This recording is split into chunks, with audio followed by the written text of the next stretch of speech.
25년 1월 새벽은 유난히 고요했다. 고요하다는 말이 이렇게 무서울 수 있다는 걸 김정희는 그날 처음 알았다. 그녀는 병실 의자에 몸을 기댄 채 남편의 손을 잡고 있었다. 잠깐 눈을 붙였을 뿐이었다. 간호사가 조심스럽게 어깨를 흔들었을 때 정희는 이미 알고 있었다. 손에서 전해지던 온기가 사라졌다는 것을. 남편 김태수는 그렇게 떠났다. 정희의 나이 52. 그녀는 이제 혼자였다. 장례는 빠르게 진행됐다. 장례식장 직원의 말들은 친절했지만 숨 돌릴 틈을 주지 않았다. 정희는 고개를 끄덕이는 것밖에 할 수 없었다. 평생 며느리로 아내로 살아왔지만 정작 남편의 마지막을 혼자 결정하는 일은 익숙하지 않았다. 시어머니에게 전화를 걸었다. 몇 번을 시도했지만 연결되지 않았다. 시누이에게 보낸 문자는 읽음 표시만 남겼다. 결국 정희는 가장 무난한 선택들로 장례를 치렀다. 빈소에는 사람이 많지 않았다. 남편의 회사 동료 몇 명, 동네 이웃 몇 분. 친정언니가 말없이 곁에 앉아주었다. 조문객들은 시어머니의 부재를 물었다. 정희는 입꼬리만 올린 채 웃었다. 연세가 많다는 이유를 댔다. 사실이 아니라는 걸 그녀는 알고 있었다. 오지 않은 이유는 몸이 아니라 마음이었다. 밤이 되자 빈소는 더 조용해졌다. 정희는 영정 사진 앞에 오래 앉아 있었다. 사진 속 남편은 웃고 있었다. 불과 몇 달 전만 해도 이렇게 갑자기 떠날 사람처럼 보이지 않았다. 출근길 지하철 계단에서 쓰러졌다는 연락을 받던 아침, 정희는 평소처럼 찌개를 끓이고 있었다. 아주 평범했던 하루였다. 그 평범함은 그날로 끝났다. 발인 날 아침, 시어머니와 시누이가 모습을 드러냈다. 시어머니는 검은색 한복을 입고 있었고 시누이는 그 옆에서 정희를 내려다보고 있었다. 장례 절차 내내 두 사람은 정희에게 말을 건네지 않았다. 서로에게만 고개를 기울였다. 정희는 모르는 척했다. 출관 순간 관이 들어올려질 때 그제야 눈물이 흘렀다. 정희는 서둘러 고개를 숙였다. 화장이 끝난 뒤 작은 유골함이 손에 쥐어졌다. 남편의 모든 것이 그 안에 담겨 있었다. 키, 체중, 습관, 목소리까지. 그 모든 삶이 한 손에 들어오는 크기가 되었다. 봉안당으로 향하는 동안 시어머니와 시누이는 앞서 걸었다. 정희는 유골함을 안은 채 뒤를 따랐다. 안치가 끝나자 두 사람은 먼저 자리를 떴다. 짧은 안부만 남긴 채였다. 정희는 봉안당 앞에 한참을 서 있었다. 집으로 돌아오는 택시 안은 따뜻했다. 기사의 말 없는 배려가 오히려 위로처럼 느껴졌다. 익숙한 거리들이 스쳐 지나갔다. 변한 것은 아무것도 없어 보였다. 변한 사람은 그녀뿐이었다. 아파트 현관 앞에 섰을 때 26년을 살았던 집이 낯설게 느껴졌다. 문을 열며 무심코 인사를 했다. 대답은 없었다. 거실은 정돈돼 있었다. 남편이 쓰던 물건들은 그대로였다. 정희는 소파에 앉아 처음으로 제대로 울었다. 소리 없이 오래. 서재와 침실을 둘러보며 아직은 아무것도 정리할 수 없다는 걸 깨달았다. 이 집은 여전히 남편의 흔적으로 가득했다. 밤이 깊어도 잠은 오지 않았다. 냉장고 안반찬들은 주인을 잃은 채 남아있었다. 아파트 단지의 불빛들이 창밖에 이어졌다. 세상은 아무 일 없다는 듯 돌아가고 있었다. 며칠이 지나고 정희는 혼자 밥을 먹는 일에 조금씩 익숙해졌다. 혼자 잠드는 밤도 받아들이기 시작했다. 그녀는 아직 믿고 있었다. 이 집만큼은, 이 보금자리만큼은 자신의 것이라고. 아직은 몰랐다. 이 평화가 얼마나 짧을지. 누군가는 이미 이 집을 자기 자리라고 생각하고 있다는 것을. 장례를 치른 지 일주일이 지났을 때였다. 김정희는 조금씩 일상으로 돌아가려 애쓰고 있었다. 아침에 커피를 내리고 빨래를 돌리고 냉장고를 정리했다. 혼자라는 사실은 여전히 낯설었지만 낯설문 시간이 해결해 줄 거라 믿었다. 그날 오전 초인종이 울렸다. 인터폰 화면 속에는 시어머니 이순자 여사가 서 있었다. 정희는 잠깐 숨을 삼킨 뒤 문을 열었다. 시어머니는 검은 코트를 입고 큰 보자기를 들고 들어왔다. 집 안으로 들어오자마자 천천히 시선을 돌렸다. 거실, 벽, 창가, 부엌 쪽까지. 누군가를 확인하듯, 누군가의 흔적을 점검하듯. 정희는 이유를 알 수 없는 두근거림을 느꼈다. 시어머니는 보자기를 식탁 위에 올려두었다. 반찬통이 여러 개 들어있었다. 정희는 감사 인사를 먼저 했다. 하지만 시어머니는 그 인사에 오래 머물지 않았다. 부엌으로 직진해 냉장고 문을 열었고 정희가 만들어둔 반찬들을 눈으로 훑었다. 그리고 아무렇지 않게 오래된 것들을 꺼냈다. 정희에게는 아직 먹을 수 있는 반찬이었다. 하지만 시어머니의 손은 망설임이 없었다. 그 반찬들은 쓰레기통으로 사라졌다. 정희는 그 장면을 지켜보며 아무 말도 하지 못했다. 지금은 도움이 필요하다고, 참아야 한다고, 장례 치른 며느리는 더 조용해야 한다고, 그런 생각들만 머릿속을 스쳤다. 시어머니는 가져온 반찬들을 냉장고 앞자리에 넣었다. 정희의 반찬들은 자연스럽게 뒤로 밀렸다. 냉장고 안의 순서가 바뀌는 순간 정희는 설명하기 어려운 기분을 느꼈다. 그건 음식이 밀려난 기분이 아니라 자기 자리 하나가 조용히 사라지는 기분이었다. 시어머니는 거실로 나와 정희가 늘 앉던 자리에 앉았다. 정희는 맞은편에 앉았다. 시어머니는 정희의 얼굴을 잠깐 바라보다가 혼자 있는 사람이 오래 두면 안 된다는 식의 말을 이어갔다. 그러고는 앞으로 자주 오겠다고 했다. 정희는 고개를 끄덕였다. 감사해야 하는 건지 부담스러워해야 하는 건지 그 구분이 서지 않았다. 시어머니가 떠난 뒤 정희는 냉장고 문을 다시 열어봤다. 정갈하게 정리된 반찬들. 눈에 잘 띄는 곳은 시어머니의 것들이었다. 정희의 것은 구석으로 밀려 있었다. 그때 정희는 친정 어머니가 반찬을 가져왔을 때와는 전혀 다른 느낌이라는 걸 깨달았다. 친정 어머니는 먹으라고 건네고 돌아갔다. 하지만 시어머니는 이렇게 먹어야 한다며 자리를 바꿔놓고 돌아갔다. 정희는 그 차이를 선명하게 느꼈다. 손님처럼 다녀간 사람과 주인처럼 들어온 사람의 차이였다. 사흘 뒤 초인종이 또 울렸다. 이번엔 시어머니와 시누이 박미선이 함께였다. 시누이는 커다란 쇼핑백을 들고 들어왔다. 그 안에는 새 수건과 침구 세트가 있었다. 새 것이 주는 밝은 느낌이 잠깐 집 안을 덮었다. 하지만 그 밝음은 정희를 위로하기보다 낯설게 만들었다. 시누이는 침실로 들어가 망설임 없이 침구를 바꿨다. 정희와 남편이 함께 덮던 이불은 치워졌다. 새 침구는 깔끔하고 단정했다. 하지만 정희의 마음에는 새로움이 아니라 지워짐으로 남았다. 시누이는 이어서 옷장 문을 열었다.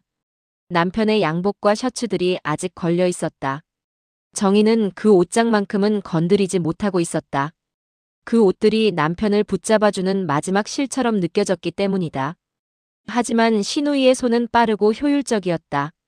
양복들이 하나둘 침대 위로 내려왔다. 정희는 숨이 막히는 기분을 느꼈다. 정리라는 말로 포장된 처분이 이 집에서 남편을 밀어내고 있다는 것을 알았기 때문이다. 정희는 제대로 저항하지 못했다.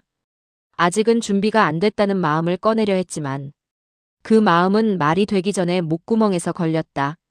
옷들은 박스로 들어갔고 옷장은 비어갔다. 그날 이후 집안의 작은 것들이 하나둘 바뀌기 시작했다. 컵의 위치가 바뀌고 그릇의 위치가 바뀌고 소파의 위치가 바뀌고 커튼과 현관 매트까지 바뀌었다. 바뀐 것들은 대부분 더 편리하고 더 깔끔해 보였다. 하지만 그 편리함 속에 정희의 취향은 점점 사라졌다. 그리고 어느 날 시어머니는 남편의 서재로 들어갔다. 정희가 미처 손대지 못했던 공간이었다. 시어머니는 책장과 책상 서랍을 열어보기 시작했다. 책들이 바닥에 쌓였고 남편이 모아둔 작은 물건들도 하나둘 꺼내졌다. 정희는 말없이 지켜봤다. 그때 시어머니의 손에 두꺼운 서류 봉투 하나가 걸렸다. 정희도 처음 보는 봉투였다. 시어머니는 봉투를 열어 안에 서류들을 펼쳤다. 등기부등본. 이 아파트의 서류였다. 그리고 보험 관련 서류들. 정희는 그 종이 위의 글자들이 갑자기 칼날처럼 차갑게 느껴졌다. 시어머니의 표정이 굳어졌다가 곧 아주 자연스럽게 서류를 챙겼다. 중요한 건 어른이 보관하는 게 맞다는 말이 뒤따랐다. 정희는 반박을 하려다 멈췄다. 가족 앞에서, 특히 시어머니 앞에서. 며느리의 중요함은 늘 애매해졌기 때문이다. 그날 저녁 정희는 물을 마시려다 컵을 찾지 못했다. 자기 집에서 컵 위치를 헤매는 순간 정희는 이상한 수치심 같은 걸 느꼈다. 누가 그릇의 자리를 바꿨는지 알고 있었다. 하지만 더 무서운 건 그게 이제 당연한 일처럼 되어가고 있다는 사실이었다. 며칠 뒤 시누이에게서 연락이 왔다. 다음 날 시어머니와 시누이는 줄자를 들고 들어왔다. 거실을 재고 방을 재고 남양인지 전망이 어떤지 확인했다.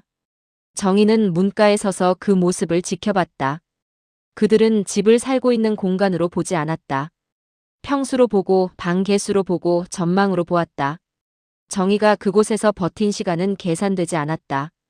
그날 밤 정희는 침대에 누워 천장을 바라봤다. 새 침구에서는 남편의 냄새가 나지 않았다. 정희는 그 사실이 유난히 서러웠다. 그리고 자신도 모르게 이 모든 것이 정말 도움인지 아니면 정리라는 이름의 침입인지 구분이 서지 않기 시작했다. 장례를 치른 지 한 달. 정희의 집은 많이 달라져 있었다. 냉장고, 찬장, 옷장, 거실, 침실, 서재. 손길이 닿지 않은 곳이 거의 없었다. 더 깔끔해졌다. 더 효율적이 됐다. 하지만 정희는 점점 손님처럼 앉아 있었다. 자기 집 소파에 앉는 일조차 허락을 받는 느낌이 들 때가 있었다. 거울 속 얼굴은 한 달 전보다 더 늙어 있었다. 눈가에 주름이 깊어지고 입가가 처져 있었다. 정희는 자신에게 묻고 싶었다. 정말 괜찮은 건지. 그리고 어느 새벽 정희는 깨달았다. 이 집이 자기 집 같지 않다고 느낀 건 어느 날 갑자기 생긴 감정이 아니었다. 장례가 끝난 직후부터 조금씩, 아주 조금씩 자기 자리가 사라져온 결과였다. 정희는 아직 크게 저항하지 못했다. 그들은 가족이었다. 좋은 뜻으로 온다고 했다. 그리고 정희는 며느리였다. 하지만 마음 한구석에서는 이미 알고 있었다. 이건 시작일 뿐이라는 것을. 방문이 끝나면 끝나는 일이 아니라는 것을. 그들이 다음에 들고 올 것은 반찬도 침구도 줄자도 아닐 수 있다는 것을. 이 집을 둘러싼 결정이 곧 시작될 거라는 것을. 장례를 치른 지 2달째. 3월에 햇살은 따뜻해졌지만 김정희의 집은 이상하리만큼 차가워지고 있었다. 시어머니와 시누이의 방문은 이제 일주일에 서너 번이었다. 예고가 있는 날도 있었지만 예고 없는 날이 더 많았다. 정희는 아침에 눈을 뜨자마자 먼저 귀를 기울였다. 복도 쪽에서 들릴지도 모를 초인종 소리, 현관문 쪽에서 울릴지도 모를 벨소리. 집이 휴식의 장소가 아니라 경계 근무를 서는 장소가 되어가고 있었다. 어느 화요일 오전 빨래를 개던 정희의 손이 멈췄다. 초인종이 울렸다. 인터폰 화면 속에는 시어머니가 서 있었고 손에는 큰 가방이 들려 있었다. 문이 열리자 시어머니는 들어오며 집 안을 천천히 둘러봤다. 그 시선은 위로가 아니라 점검에 가까웠다. 그리고 가방을 거실 바닥에 내려놓는 순간 정희는 직감적으로 알았다. 오늘은 짧게 끝나는 방문이 아니겠구나. 시어머니는 오래 머물 작정이었다. 점심을 이 집에서 먹을 것이고 정리할 것도 많고 오늘은 길게 있을 거라고 했다. 정희는 그 말을 거절하지 못했다. 거절이라는 말은 언제나 며느리에게 무례라는 딱지를 붙였고 정희는 이제 그 딱지까지 감당할 힘이 없었다. 시어머니는 실내복을 꺼내 갈아입었다. 잠깐 머무는 사람의 행동이 아니었다. 정희의 집에서 정희보다 먼저 편안해지는 사람. 그 낯선 풍경을 정희는 식탁 의자에 앉은 채 바라봤다. 정리는 본격적으로 시작됐다. 거실에서 부엌에서 침실에서 베란다에서. 시어머니는 손이 빠르고 결단이 빨랐다. 정희가 따라다니며 돕지 않으면 안 될 만큼. 가장 먼저 손이 닿은 건 정희의 옷장이었다. 시어머니는 오래된 옷을 꺼내들고 낡았다는 이유로 분류했다. 정희에게는 버티며 살아온 시간이 묻은 옷이었다. 하지만 그 시간은 존중받지 못했다. 옷들은 쓰레기 봉투로 향했다. 점심시간이 되자 부엌은 시어머니의 공간이 됐다. 정희는 식탁에 앉아 있었다. 자기 집 부엌에서 손님처럼. 그 장면이 너무 이상해서 정희는 스스로에게도 설명할 수 없는 수치심을 느꼈다. 식사가 끝나자 질문의 방향이 바뀌었다. 정리하던 손이 이제 정희의 현실을 정리하려 들기 시작했다. 생활비는 어떻게 쓰고 있는지, 남편의 마지막 급여는 얼마나 되는지, 앞으로는 어떤 계획을 세우고 있는지. 정희는 그 질문들이 도움의 말처럼 들리지 않았다. 집 안을 정리하던 손이 이제 사람의 삶을 정리하려는 느낌이었다. 그리고 보험 이야기가 등장했다. 남편이 들어두었던 보험. 정희는 이미 알고 있었다. 그 서류들이 시어머니의 가방 속으로 들어가 버렸다는 것도. 시어머니는 그걸 확인해 보겠다고 했다. 정희는 불편했다. 하지만 불편함을 표현하는 순간 정희는 감사할 줄 모르는 며느리가 될 게 뻔했다. 오후가 되자 시누이가 합류했다. 시누이는 집 안을 훑으며 많이 깔끔해졌다는 듯 고개를 끄덕였다. 정희는 그 말이 칭찬으로 들리지 않았다. 그 말은 이 집이 이제 우리 방식으로 바뀌고 있다는 확인처럼 들렸다. 정희가 차를 준비하러 잠시 부엌으로 들어갔을 때 거실 쪽에서 낮은 목소리들이 오갔다. 보험금 규모, 서류 확인, 앞으로의 계산. 정희는 그 소리를 듣는 순간 손이 떨렸다.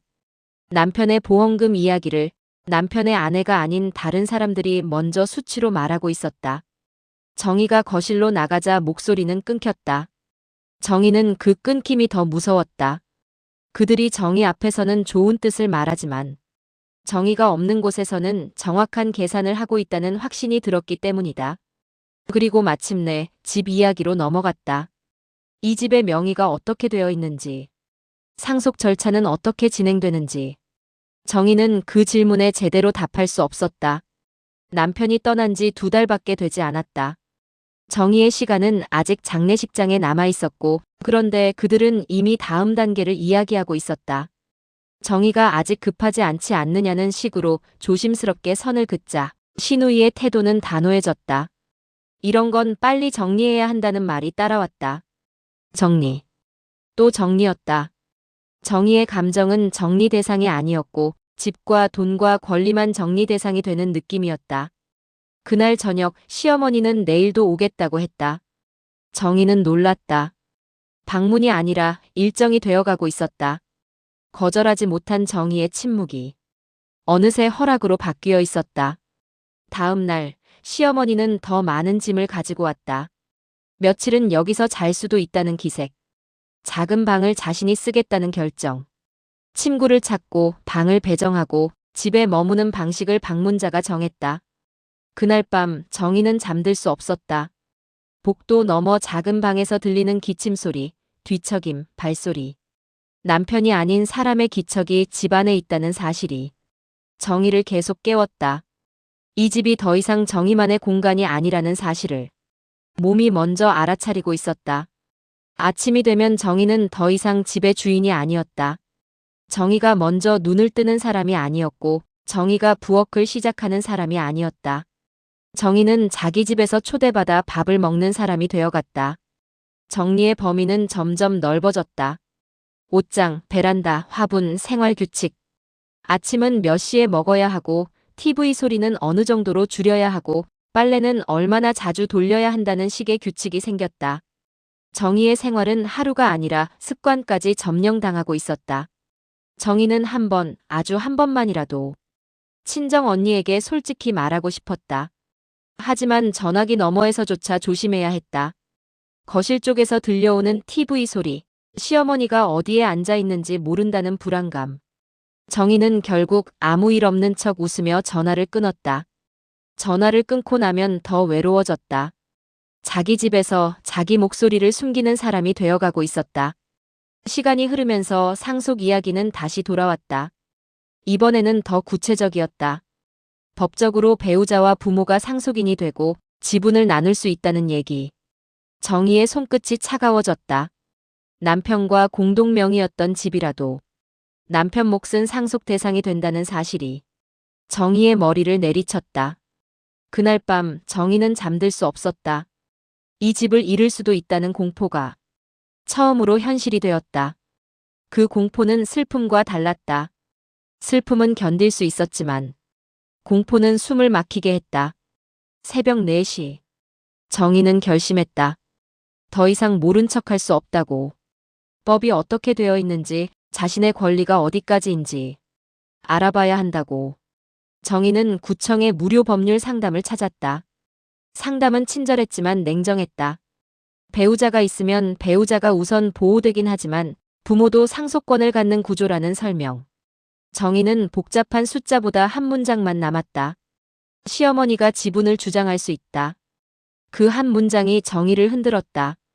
집으로 돌아오는 길, 정희는 계속 생각했다.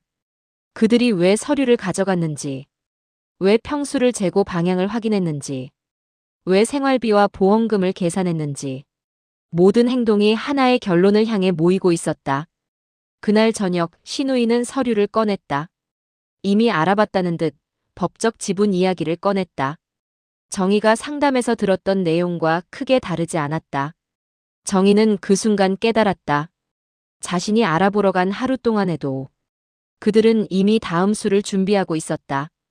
선택지는 두 개처럼 보였다. 집을 팔아 나누거나 정희가 시어머니 몫을 돈으로 정리하거나. 정희는 숨이 막혔다. 돈이 없었다. 그렇다면 결국 남는 결론은 하나였다. 집을 팔아야 한다는 결론. 그때 시어머니는 더 직접적인 마음을 드러냈다. 아들 집에서 살고 싶다는 뜻. 여기서, 이 집에서. 정희는 그 말이 단순한 소원처럼 들리지 않았다. 그 말은 정희가 떠나야 한다는 뜻으로 들렸다. 그날 밤 두 사람이 떠난 뒤 정희는 거실에 혼자 앉아 있었다. 집 안은 정돈되어 있었다. 하지만 정희는 그 정돈이 무서웠다. 정돈은 편안함이 아니라 준비처럼 느껴졌다. 누군가 들어올 준비, 누군가 나갈 준비. 정희는 마침내 깨달았다. 지금까지의 방문은 위로도 도움도 아니었다. 점검이었고 정리였고 결국은 퇴거 절차 같은 것이었다. 자기 집에서 자기가 쫓겨나고 있었다. 가족이라는 이름으로. 정희는 다시 새벽을 맞았다. 그리고 또 하나의 결심을 했다. 이 집을 지키겠다고. 남편과의 추억이 아니라 자신의 남은 삶을 지키겠다고. 하지만 문제는 하나였다. 어떻게 지키느냐였다. 혼자서 어떤 방식으로. 정희는 아직 방법을 몰랐다. 다만 한 가지는 분명했다. 이제는 방문이 아니라 거주가 시작될지도 모른다는 예감. 그리고 그 예감은 생각보다 빨리 현실이 될 준비를 하고 있었다. 4월의 어느 토요일 아침. 정희는 평소처럼 커피를 내렸다. 봄이 오고 있었다. 창밖의 햇빛은 부드러웠다. 하지만 정희의 집 안에는 봄이 들어오지 못했다. 작은 방에서는 시어머니의 기척이 아직 없었다. 정희는 거실 창가에 서서 단지 안을 바라봤다. 사람들이 지나가고 아이들이 뛰고 마트로 향하는 카트가 굴러갔다. 세상은 평범했다. 정희의 집만 비정상이 되어가고 있었다. 오전 10시쯤 초인종이 울렸다. 정희는 인터폰을 확인했다. 신우이 박미선이었다. 그런데 화면 속에는 미선 혼자만 서 있지 않았다. 옆에 낯선 남자 2명이 함께였다. 작업복 차림의 남자들, 손에 들린 서류 가방, 그리고 뒤쪽으로 보이는 박스의 모서리. 정희의 가슴이 이유 없이 내려앉았다. 문을 여는 순간 불길한 예감은 사실이 됐다. 이삿짐 센터 직원들이었다. 그들은 짐을 들고 있었다. 큰 캐리어, 박스, 옷걸이에 걸린 옷들. 그리고 한 번에 끝날 분량이 아니었다. 정희의 집으로 누군가의 삶이 통째로 들어오려 하고 있었다. 정희가 상황을 이해하기도 전에 짐은 집 안으로 들어왔다. 신우이는 익숙한 표정으로 직원들에게 방향을 알려줬다. 어디에 무엇을 놓을지, 어느 방으로 옮길지. 정희가 서 있는 집에서 정희만 결정권이 없는 사람이 되어 있었다. 그때 작은 방문이 열렸다. 시어머니가 나왔다. 놀라거나 당황한 얼굴이 아니었다. 이미 알고 있었고 이미 준비된 얼굴이었다. 정희는 그 표정을 보는 순간 깨달았다. 이건 갑자기 벌어진 일이 아니었다. 정희만 몰랐던 계획이었다. 짐은 점점 늘어났다. 옷장 하나, 서랍장 하나, 화장대까지. 작은 방은 더 이상 잠시 머무는 방이 아니었다. 누군가가 뿌리내릴 준비가 끝난 방이었다. 정희는 문 앞에 서서 그 광경을 바라봤다. 남편의 서재였던 곳. 남편의 책이 사라지고 남편의 의자가 사라졌던 그 방. 이제는 시어머니의 방이 되었다. 남편의 흔적이 지워진 자리 위에 시어머니의 물건들이 단단히 자리를 잡았다. 직원들이 떠난 뒤 집은 더 조용해졌다. 짐이 사라진 게 아니라 짐이 정리되어서 더 무서웠다. 시누이는 팁을 주며 배웅했고 그 태도는 마치 이 집의 주인인 것처럼 자연스러웠다. 거실에는 세 사람만 남았다. 시누이와 시어머니는 소파에 앉았고 정희는 잠시 서 있다가 맞은편에 앉았다. 정희는 그 순간이 이상했다. 자기 집에서 앉는 일조차 자리가 정해진 느낌이었다. 시누이는 그제야 말을 꺼냈다. 오늘의 방문은 짐을 옮기는 일이 전부가 아니라는 것. 시어머니가 이제 이 집에서 지낼 것이라는 것. 며칠이 아니라 기간을 정하지 않는다는 것. 정희는 그 통보를 듣는 순간 손끝이 떨렸다. 시어머니는 조용히 덧붙였다. 자신에게도 권리가 있다는 식의 말. 법이라는 단어가 자연스럽게 따라왔다. 정희는 몸이 굳었다. 법은 늘 멀게 느껴지는 단어였다. 하지만 그날부터 법은 정희의 식탁 위로, 정희의 침실 옆방으로, 정희의 일상 한가운데로 들어왔다. 시누이는 서류를 꺼냈다. 지분을 계산한 종이, 정리된 문장, 준비된 결론. 정희는 글씨가 눈에 들어오지 않았다. 중요한 건 한 줄이었다. 정희가 이 집의 주인이라고 믿었던 마음을 뒤흔드는 한 줄. 나도 주인이다라는 주장. 그리고 시누이는 두 가지 길을 내놓았다. 정희가 어떤 방식으로든 적립금을 마련해 상대 몫을 정리하든지 아니면 함께 살든지. 정희는 그게 선택지처럼 보이지 않았다. 돈이 없는 사람에게 돈으로 해결하라는 말은 결국 같이 살라는 강요로 들릴 뿐이었다. 정희는 처음으로 마음속에서 분노가 치밀었다. 자신은 동의한 적이 없었다. 하지만 그 동의는 이미 필요 없는 것처럼 취급됐다. 정희가 어떤 마음을 갖는지보다 그들이 이미 써놓은 결론이 더 중요해 보였다. 정희는 입을 열고 싶었다. 이건 부당하다고, 이건 침입이라고. 하지만 입 밖으로 나오는 말은 늘 그 자리에서 막혔다. 며느리는 시어머니를 모셔야 한다는 오래된 문장이 정희의 목을 조였다. 시누이는 거기서 멈추지 않았다. 함께 살기 위한 규칙을 만들기 시작했다. 집안일의 목, 생활비의 목, 방의 출입 기준. 정희는 듣는 내내 이상한 감각을 느꼈다. 자기 집에서 자기가 지켜야 할 규칙이 자기 동의 없이 만들어지고 있었다. 특히 가장 잔인한 규칙은 방이었다. 정희가 함부로 들어갈 수 없는 방이 생겼다. 정희의 집안에 정희가 허락 없이 들어갈 수 없는 문이 생겼다. 정희는 그 사실이 우스워서가 아니라 너무 서러워서 웃음이 나올 뻔했다. 점심 무렵 시누이가 떠났고 정희와 시어머니만 남았다. 집안은 묘하게 평온했다. 정희가 밥을 차리고 시어머니가 TV를 켰다. 정희가 설거지를 하고 시어머니가 방으로 들어갔다. 겉모습은 같이 사는 집처럼 보였다. 하지만 정희는 알고 있었다. 이건 함께 사는 게 아니라 점령당한 상태라는 것을. 저녁이 되자 요구는 더 구체적으로 바뀌었다. 식단이 바뀌고 반찬의 수가 늘고 평가가 따라왔다. 정희는 자신의 하루가 누군가의 입맛과 기준에 맞춰 조정되고 있다는 걸 느꼈다. 밤이 되면 더 힘들었다. 정희는 자기 침실에 들어가 문을 닫고도 안심할 수가 없었다. 복도 너머 시어머니 방에서 들리는 기침 소리, 뒤척임. 정희는 그 소리 하나에도 몸이 굳었다. 남편이 아닌 누군가와 한 지붕 아래 있다는 사실이 정희의 신경을 끝까지 세웠다. 그날 새벽 정희는 결국 거실로 나왔다. 불 꺼진 거실에 앉아 창밖의 불빛을 바라봤다. 그 불빛들은 여전히 평범한 밤을 살고 있었다. 정희만 자기 집에서 긴장하며 밤을 보내고 있었다. 며칠이 지나자 생활비가 요구됐다. 반반이라는 단어가 공평을 가장했지만 정희에게는 숨통을 조이는 단어였다. 정희는 통장을 떠올렸다. 남편이 떠난 뒤 돈은 눈에 보이게 줄어들고 있었다. 정희는 결국 돈을 건넸다. 자기 집에서 자기 삶을 유지하기 위해 돈을 내는 기분. 정희는 그 기분을 설명할 수 없었다. 시누이는 자주 들렀다. 점검하듯 집을 훑고 정희의 손끝을 확인하듯 말들을 남기고 갔다. 정희는 점점 확신했다. 이건 가족의 방문이 아니라 감시였다. 정희는 사람들과의 연락도 줄었다. 전화 한 통도 마음 편히 하지 못했다. 나가려면 이유를 설명해야 했고 돌아오면 시간을 따져 묻는 눈빛이 기다리고 있었다. 그러던 어느 날 정희는 부엌에서 손을 베었다. 피가 났고 통증보다 먼저 이상한 허탈함이 밀려왔다. 정희는 부엌 바닥에 잠시 주저앉았다. 그 작은 상처가 정희가 버티고 있던 마지막 끈을 끊어놓은 것처럼. 정희는 울었다. 큰 소리도 아니었고 누가 달래주길 바라는 울음도 아니었다. 그냥 멈출 수 없는 울음이었다. 그리고 그 울음 뒤에 남은 것은 한 문장이었다.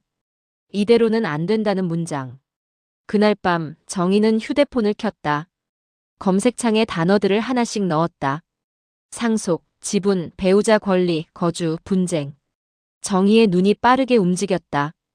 처음으로 정희는 모르기 때문에 당하는 상태에서 벗어나려 했다. 읽어내려갈수록 정희는 알게 됐다.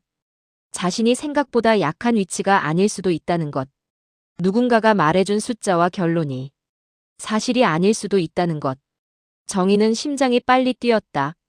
두려움 때문이 아니라 처음으로 생긴 가능성 때문이었다. 정희는 조용히 결심했다.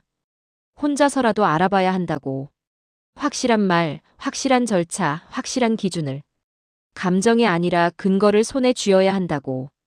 다음 날 아침 정희는 더 이상 예전처럼 고개를 숙이지 않았다.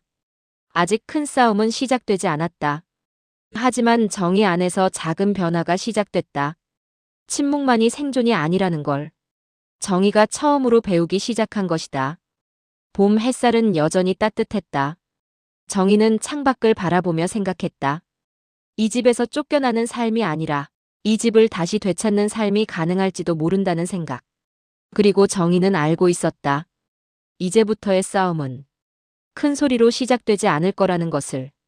조용히 서류 한 장에서 시작될 거라는 것을.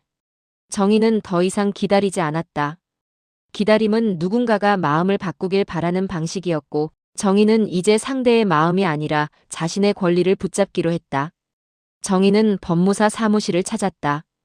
상속 등기 절차를 시작하기 위해서였다. 서류가 쌓인 책상 위에서 정희는 처음으로 현실을 마주했다. 남편이 떠난 뒤 정희의 삶은 멈춰 있었지만 세상은 멈추지 않았다. 누군가는 그 틈을 파고들어 집을 노렸고 정희는 이제 그 틈을 닫아야 했다. 정희는 필요한 서류를 하나씩 준비했다. 가족관계, 혼인관계, 사망사실을 증명하는 문서들. 구청과 동사무소를 오가며 정희는 아내가 아니라 당사자로 서류를 모았다. 서류 한 장 한 장이 정희의 지난 시간을 증명했다. 26년의 결혼 생활, 하루하루의 가사노동, 버텨낸 세월. 누군가는 그걸 수입이 없는 시간이라고 말했지만 정희는 이제 안다. 가정을 지킨 시간은 기록이 되고 근거가 되고 힘이 된다는 것을. 절차가 움직이기 시작하자 반응도 따라왔다. 먼저 움직인 쪽은 늘 빠르게 알아채는 법이었다. 신우이에게서 전화가 왔고 정희가 뭔가를 진행하고 있다는 사실이 이미 전달되어 있었다. 상대의 목소리에는 분노와 조급함이 섞여 있었다. 정희는 더 이상 흔들리지 않았다. 무언가를 숨기고 도망치는 태도가 아니라 정식 절차를 밟는 사람의 태도로 응답했다. 그리고 다음 날 집으로 사람이 찾아왔다. 시어머니와 시누이, 그리고 낯선 남자 한 명. 서류를 들고 말을 정리해온 사람의 표정. 정희는 그 순간 알았다. 이 싸움은 가족 간의 다툼이 아니라 권리와 계산의 싸움으로 넘어왔다는 것을. 거실에 앉자마자 상대는 협의라는 단어를 꺼냈다. 그러나 그 협의는 대화가 아니라 압박에 가까웠다. 정희가 집을 지키려면 상대 몫을 돈으로 정리해야 한다는 식의 방향. 정희에게는 쉽지 않았다. 하지만 더 중요한 건 그들이 내세운 숫자와 논리가 정희가 이미 확인한 내용과 다르다는 점이었다. 정희는 더 이상 무지하지 않았다. 정희는 법을 대충이 아니라 정확히 알아봤다. 누군가가 던진 숫자에 휘둘리지 않았고 집의 지분과 절차를 다시 확인했다. 그 순간부터 분위기가 바뀌었다. 사람은 사실을 모를 때 가장 약하지만 사실을 아는 순간부터는 쉽게 흔들리지 않는다. 시어머니는 감정으로 밀어붙였다. 아들이 산 집이라는 말, 피로 이어진 가족이라는 말. 정희는 더 이상 그 말에 무너지지 않았다. 정희의 마음속에서 아주 오래 묵은 질문이 떠올랐다. 살아있을 때는 왜 오지 않았는지, 아플 때는 왜 늦었는지, 그리고 왜 남편이 떠난 뒤부터 집이 이렇게 중요해졌는지. 정희는 그 질문을 소리 높여 던지지 않았다. 하지만 조용히 단단하게 정리했다. 지금 벌어지는 일의 본질은 애도가 아니라 욕심이라는 것. 방문과 정리와 규칙과 생활비 요구는 도움이 아니라 자리 빼앗기의 과정이었다는 것. 상대는 법적 대응을 말했고 소송 비용과 피로를 들먹였다. 정희는 도망치지 않았다. 감수하겠다고 마음을 굳혔다. 집을 지킨다는 것은 결국 내 삶을 내가 책임지겠다는 선택이었으니까. 며칠 뒤 결국 소장이 도착했다. 정희를 상대로 한 소송. 정희는 종이를 들고 한참 바라봤다. 이 종이 한 장이 정희의 미래를 흔들려 하고 있었다. 하지만 정희는 절망하지 않았다. 정희는 도움을 찾았다. 혼자만의 싸움으로 만들지 않기로 했다. 정희는 법률 구조기관을 찾아갔다. 경제적으로 버티기 힘든 사람에게 법의 문턱이 너무 높지 않도록 돕는 곳. 정희는 거기서 처음으로 내 편이라는 말을 현실로 만났다. 정희의 이야기를 차분히 듣고 정희가 준비해야 할 것들을 정리해주는 사람들. 정희는 알았다. 가족이 등을 돌려도 제도는 남아있을 수 있다는 것을. 소송 준비는 정희의 삶을 다시 쓰는 작업 같았다. 혼인기간, 재산 형성 과정, 생활비 흐름, 가사노동과 돌봄의 흔적들, 정희의 통장과 영수증, 계약서와 등기자료. 정희의 시간이 말이 아니라 증거가 되어갔다. 그리고 정희는 친정 언니에게도 처음으로 전부를 털어놓았다. 그제야 숨이 트였다. 정희는 그동안 집이 빼앗기는 공포보다 더 큰 두려움이 있었음을 깨달았다. 내가 이상한 사람처럼 보일까라는 두려움. 하지만 언니의 반응은 달랐다. 정희를 탓하지 않았고 왜 이제야 말했냐고만 했다. 정희는 그날 알았다. 진짜 가족은 명분이 아니라 내 편이 되어주는 행동이라는 것을. 첫 재판날 정희는 법원에 섰다. 법원은 차가웠다. 복도는 조용했고 사람들의 발소리만 울렸다. 정희는 숨을 고르고 자신이 겪은 일을 한 문장으로 정리했다. 내 집에서 내가 쫓겨나고 있었다. 맞은편에 선 사람들과 눈이 마주쳤다. 정희는 더 이상 눈을 피하지 않았다. 정희는 이제 며느리가 아니라 당사자였다. 상대는 자신들의 권리를 주장했고 정희가 무례하게 내쫓았다는 프레임을 만들려 했다. 하지만 정혜 쪽은 달랐다.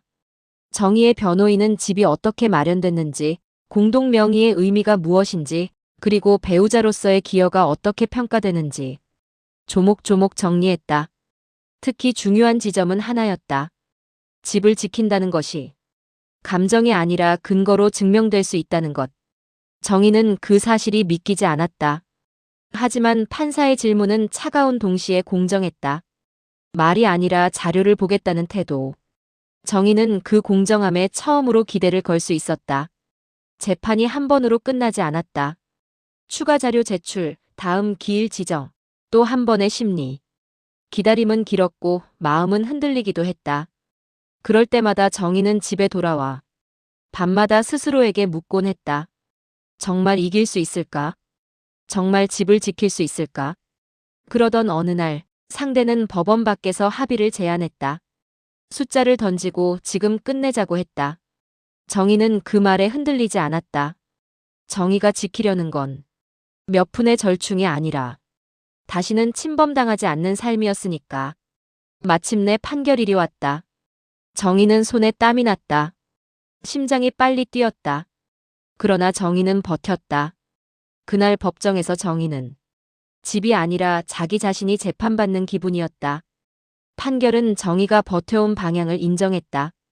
정희의 긴 혼인 생활과 기여가 존중되었고 상대의 과도한 요구는 받아들여지지 않았다. 정희는 그 문장을 듣는 순간 숨이 풀리듯 눈물이 났다. 정희는 집을 지켰다. 완벽히 상처 없이 지킨 것은 아니었다. 비용이 들었고 마음이 달았고 무너질 것 같은 날도 있었다. 하지만 정희는 알고 있었다. 이 싸움은 집 한 채가 아니라 정희의 존엄을 되찾는 싸움이었다는 것을. 절차가 마무리되고 등기부등본에 정희의 이름이 또렷이 남았을 때 정희는 그 종이를 오래 바라봤다. 그건 단지 소유권이 아니라 정희가 더 이상 누구의 허락도 받지 않는다는 선언 같았다. 정희는 집을 다시 꾸렸다. 시어머니의 흔적을 지우되 남편의 방을 그대로 복원하지는 않았다. 정희는 과거에 갇히지 않기로 했다. 새로운 책상 하나를 들였고 컴퓨터를 켰고 배울 것을 찾기 시작했다. 정희는 머리를 자르고 옷을 바꾸고 거울 속 자신의 표정을 다시 익혔다. 웃는 얼굴이 낯설었지만 그 낯설미 나쁘지 않았다. 정희는 다시 일을 시작했다. 오랜 경력 단절은 벽처럼 높았지만 정희는 포기하지 않았다. 작은 일부터 시작했고 월급의 크기보다 내 손으로 벌어 내 삶을 지탱한다는 감각이 정희를 살게 했다. 몇 달이 지나 베란다에 화분이 다시 들어왔다. 남편이 좋아하던 꽃도 있고 정희가 새로 고른 꽃도 있었다. 정희는 그 꽃들을 보며 생각했다. 살아있는 사람의 삶은 끝나지 않는다는 것을. 추석이 왔을 때 정희는 친정 언니 집으로 향했다. 따뜻한 밥상과 웃음이 있었다. 정희는 거기서 확신했다. 가족이라는 말은 소유가 아니라 돌봄이라는 것을. 밤늦게 집으로 돌아왔을 때 정희는 현관에 불을 켰다. 집 안은 조용했다. 하지만 그 조용함은 외로움이 아니라 평화였다. 이제 이 집은 정희의 공간이었고 정희의 시간이었다. 집을 지킨다는 것. 그건 문을 잠그는 일이 아니었다. 누군가의 명분 앞에서 자기 삶을 내어주지 않는 일이었다. 두려움이 와도 죄책감이 밀려와도 끝내 자기 편에 서는 일이었다. 정희는 집을 지켰다. 그리고 그 과정에서 자기 자신을 되찾았다. 이제 정희는 누군가의 며느리가 아니라 그저 김정희로 살고 있었다. 오늘 이야기는 집을 둘러싼 싸움처럼 보였지만 사실은 한 사람이 자기 삶의 자리를 되찾는 과정이었습니다. 가족이라는 말이 사랑이 아니라 명분이 되어 누군가를 짓누를 때가 있습니다. 그때 가장 무서운 건 상대가 아니라 내가 스스로에게 말하는 참아야지라는 습관일지도 모릅니다. 김정희는 집을 지켰습니다. 하지만 더 정확히 말하면 자기 존엄과 자기 이름을 지켰습니다. 혹시 여러분도 가족이라는 이유로, 관계라는 이유로 내 공간과 내 마음을 조금씩 내어주고 있진 않나요? 오늘 이야기에서 가장 중요한 건 하나입니다. 참는 게 미덕이 아니라 지키는 게 용기라는 것. 여러분은 여러분의 집에서 여러분 삶의 주인으로 살고 계신가요? 댓글로 남겨주세요. 내가 꼭 지키고 싶은 것이 무엇인지, 그리고 지키기 위해 내가 처음 할 수 있는 한 가지는 무엇인지요. 비슷한 사연이 있다면 사연을 보내주셔도 좋습니다. 우리는 함께 누군가의 인생이 무너지는 순간이 아니라 다시 일어서는 순간을 기록하려고 합니다. 이런 이야기 계속 듣고 싶으시다면 구독과 좋아요 부탁드립니다. 다음 사연에서 다시 뵙겠습니다.